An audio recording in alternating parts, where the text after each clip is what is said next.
Proyekto Helmo.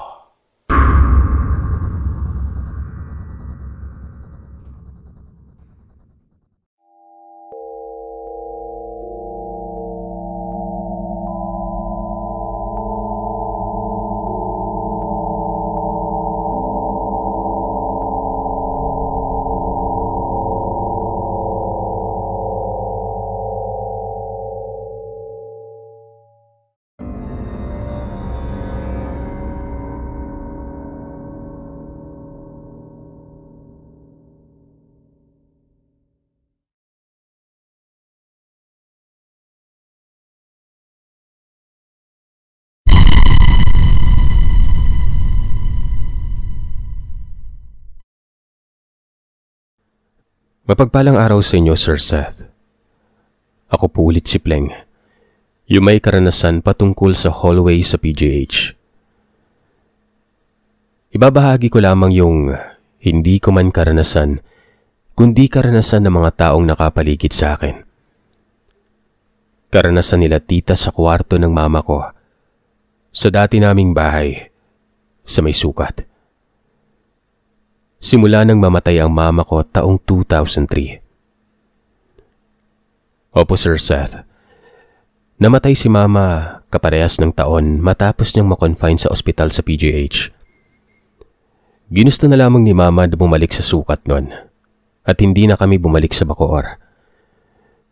Dahilan niya ay hindi na raw niya kaya ang sakit na lagi siyang kinukuhanan ng dugo para i-exam kung meron pa ba siyang ibang impeksyon. At yun nga, Sir Seth, lagi umano siyang binibisita ng namayapa niyang ama na lolo ko. Marami din siyang kinikwento nung nasa ospital kami. Na-confine siya sa ward. Katulad ng lamang nang kumukuha siya ng gamot sa may pharmacy. May mga nakikita umano siya na nakabantay sa akin na itim na anino na sumusunod kapag umaalis ako. Kapag wala ako sa tabi niya, marami umano ang nasa paanan niya na nakatayo nun. Hindi niya kilala. Natatakot siya gawa ng tumatagos yung mga taong dumadaan sa mga nakatayo ng mga tao. At bigla na lamang nawawala na parang usok. Kaya minabuti na lamang niyang umuwi nun sa dati naming tinitirahan sa sukat. Kahit sana ayaw niya dahil andun yung masasakit na alaala nila ng papa ko, ay iniiwas na rin niya na lumaki pa ang away sa pagitan namin ng ate ko or yung half-sister ko nun. Bigla-bigla niya ring sinasabi na hindi na rin daw siya magtatagal. Lahat ng yun ay hindi ko pinapansin kasi naniniwala ako na magtatagal pa ang buhay niya at lalaban pa siya sa sakit niya, pero hanggang doon lamang talaga ang kinaya niya. November 28, namatay siya sa mismong birthday niya. Sa mismong higaan naming dalawa. Sa mismong kwarto. At doon na siguro nagsimula lahat na yon. 2 buwan matapos mamatay ni mama, sama-sama kaming matulog ng tita Rosa ko, bunsong kapatid ng mama ko. Pinsan ko na babae na tawagin na lamang nating Jeline at Lola Relia.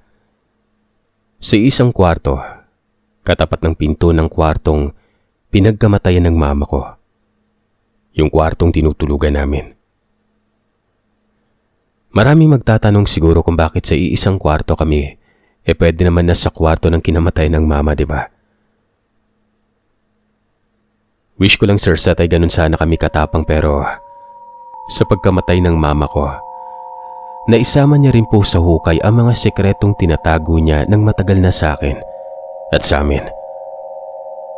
Tinatago kumbaga, may mga unfinished business siya dito nung nabubuhay pa. At yung kwarto na kinamatayan niya, akala mo ay nasa loob ka ng freezer sa sobrang lamig kapag pumasok ka.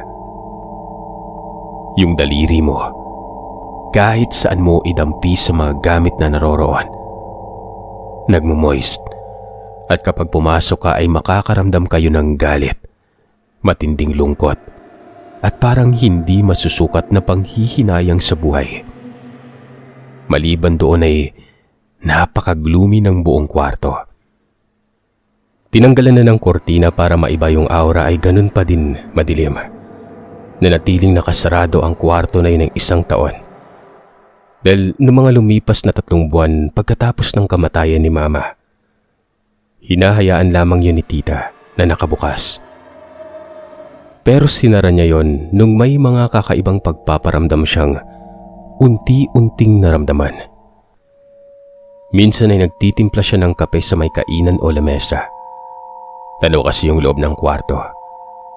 Ilang hakbang lang kasi yun, katabi ng kwarto na yung sala. Kaliwa noon ay main door. Habang nagtitimpla siya, pakiramdam niya ay may nakatingin sa kanya mula doon sa loob ng kwarto na yon. Hindi lamang niya yun pinapansin, hanggang lumipas na ang 6 na buwan at paunti-unti nang tumindi yung pagpaparamdam sa tita ko na yon.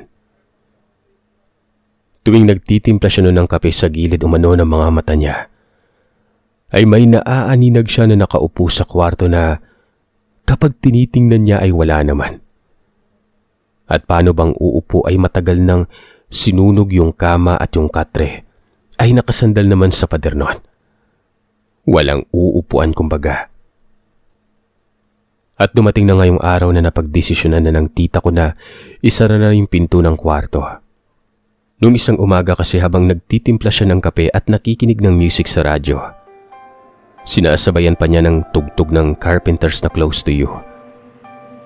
Nung bigla siyang nakaramdam ng nakatayo sa kwarto ni Mama. Tiningnan niya yung kwartong ito. Akala niya ay ako pero sinilip niya kami sa katapat na kwarto. Nakita niya kaming natutulog pa pati ng pinsan ko sa kwarto. Si Lola naman ay nagpapaaraw sa labas ng bahay. Nilingon pa niya yung kwarto ni Mama at tinapat yung kamay hanggang doon sa tarangkahan ng pinto. Malamig na naman yung singaw ng kwarto. Nagsalita pa nga daw siya sa salitang waray na, "Ayaw ga dito man na magpa ninaradlok hak, kay maram ka man hadlukon man liwat ako." Sa salitang Tagalog ay, "Huwag mo naman akong takutin ate. Alam mo namang matatakotin din ako."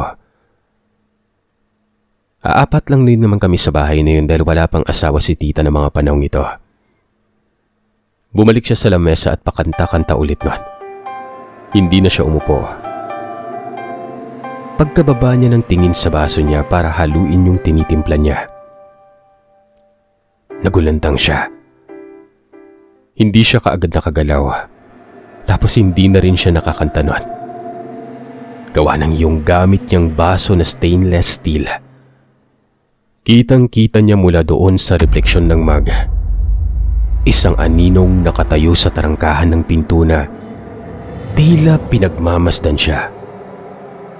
Ilang di pa lamang mula sa kwarto na yon. Malakas at pasigaw niyang tinawag ang pangalan ko. "Pleng! Pleng! Gumising nga muna kayo dyan at pakisara yung pinto ng kwarto ng mama mo." Bumangon ako at gulat na isinara ko kaagad ang pinto ng kwarto. Pinagmasdan ko si tita na namumutlang lumabas ng bahay nun. Kahit anong tanong namin ng pinsan ko sa tita naming ito, ay wala itong kinikwento. Basta panatilihin na lamang daw nakasara ang pintuang yon. Nalaman na lamang namin ang kwento niya noong nag-7th death anniversary si Mama. Nung minsan kaming nagkaroon ng okasyon sa bahay sa probinsya. Nalasing po kasi siya noon. Kaya naikwento niya sa amin ito. Taong 2008 ay na-demolish na yung bahay namin sa sukat. Tapos ng mga panahong yon, nasa Samar na rin kami nakatira.